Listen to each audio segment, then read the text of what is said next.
আপনি হয়তো শুনেছেন যে মাটিতে যেসব শিশুরা খেলাধুলা করে তাদের রোগ প্রতিরোধ ক্ষমতা বাড়ে। বিজ্ঞান বলছে হ্যাঁ, এটা সত্যি কথা। গবেষণায় দেখা গেছে যে শিশুরা যদি ছোটবেলা থেকে মাটি বা প্রকৃতির নানান উপকারী জীবাণুর সংস্পর্শে আসে তাহলে তারা অনেক ক্ষেত্রে অ্যালার্জি রোগে কম ভোগে।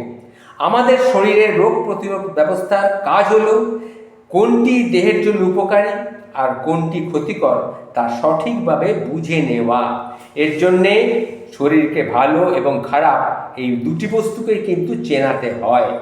আর পরিচয়টা যখন হয় কখন না, শিশুরা যখন মাটিতে খেলাধুলা করে, কারণ তখন দেহ ক্ষতিকর ব্যাকটেরিয়া বা ভাইরাস চিনতে পারে এবং চিনে নিতে পারে উপকারী জীবাণুকেও।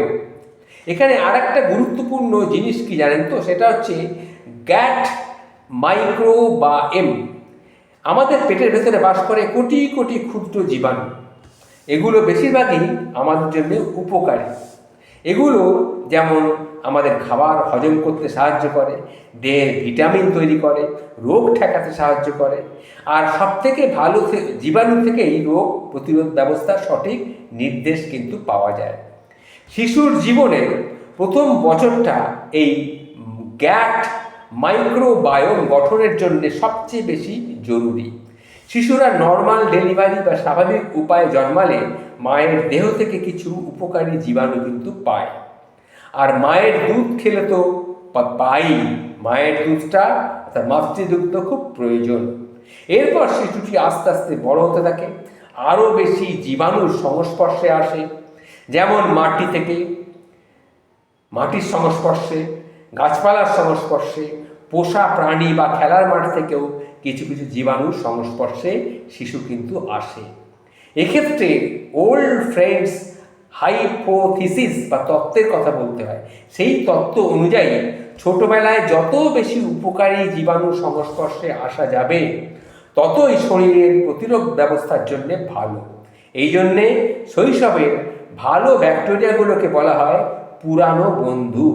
এরা মানব দেহের কোনো ক্ষতি করে না। এই তত্ত্ব অনুসারে শৈশবে যত বেশি পরিষ্কার পরিচ্ছন্ন পরিবেশে থাকে, বড় হতে হতে তার অ্যালার্জির ঝুঁকিও কিন্তু তত বাড়ে। গবেষণায় দেখা গেছে যেসব শিশু কৃষি নির্ভর পরিবেশ বা খামারে বড় হয় বা বাড়িতে পোষা প্রাণী থাকে তাদের সাথে বড় হয়, তাদের অ্যালার্জি কম হয়। এছাড়া শৈশবে কোনো শিশুকে বেশি অ্যান্টিবায়োটিক খাওয়ালে বা সিজারিয়ান সেকশনের মাধ্যমে শিশু জন্মালে তারও কিন্তু অ্যালার্জির ঝুঁকিটা বাড়ে। ফিনল্যান্ডে এই গবেষণায় দেখা গেছে শিশুকে বন থেকে আনা মাটি এবং ঘাসে খেলতে দেওয়া হয়েছিল। 1 মাসেই তাদের ত্বকে নিরীহ উপকারী জীবাণুর অস্তিত্ব পাওয়া গিয়েছিল। তাদের রক্তে রোগ প্রতিরোধ ক্ষমতা সম্পন্ন একটা কোষও বেড়ে গিয়েছিল। এর থেকে বোঝা যায় যে মাটির জীবাণু শরীরের রোগ প্রতিরোধ ক্ষমতা বাড়ায়। সুইডেনেও একটা গবেষণা হয়েছিল, তাতেও দেখা গেছে যে যারা খামারে বড় হয় বা পোষা প্রাণী যেখানে থাকে সেখানে তাদের সঙ্গে মিলেমিশে বড় হয়, তাদের মধ্যেও একটা শরীরের একটা এমন গঠন তৈরি হয়ে যায় যাতে শিশুর অ্যালার্জি আর আসে না। আরেকটা গুরুত্বপূর্ণ বিষয় হলো শহরের রাস্তার পাশে বা দূষিত জায়গায় মাটি কিন্তু বিপজ্জনক হতে পারে। এক্ষেত্রে ক্ষতিকারক রাসায়নিক যেরকম সীসা থাকতে পারে, তাই শিশুরা যেন মাটি না খেয়ে ফেলে বা শুকে না ফেলে সেদিকেও খেয়াল রাখা জরুরি। তাহলে সব মিলিয়ে কি দেখা গেল, এটা নিশ্চিত হয়ে গেল যে শিশুদের মাটিতে খেলতে দেওয়া উচিত নিয়মিতভাবে, তবে পরিষ্কার মাটিতে। যেখানে নোংরা ফেলা থাকে শহরাঞ্চলে সেখানে কিন্তু নয়। প্রকৃতির মধ্যে যে শিশুরা বড় হয় তাদের শরীরের রোগ প্রতিরোধ ক্ষমতা বাড়তেই থাকে। এই যে তথ্যগুলি আমি জানতে পেরেছি, আমি যেখান থেকে লাইফ সায়েন্স থেকে সূত্র একটা আছে সেখান থেকে আমি এগুলি জানতে পেরেছি। এগুলো আপনাদের সামনে তুলে ধরার চেষ্টা করলাম। দেখবেন আপনার শিশুদেরকে স্বাভাবিকভাবে বড় হতে দিন, যেটা এখন শহরাঞ্চলে অনেক বাবা মাই সেটা করে না।